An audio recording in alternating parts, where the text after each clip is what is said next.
यादों के जंगल में मैं रोज ऊपर करता हूँ। खामोश दीवारों से मैं अक्सर लपटता हूँ। हर गली, हर रास्ता तेरा पता पूछता है। मेरा दिल हर धड़कन का तेरा नाम सोचता है।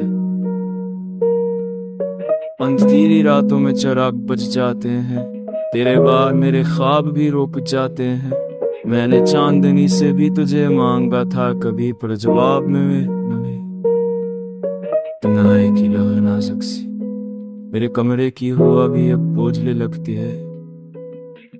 मेरी धड़कन भी जैसे बेबस चलती है। कुछ पलक के तुझे वापस ले आए, तेरे से ख्वाब दश ले आए। मेरी जो वीराना से कोई वापस लब रखता है,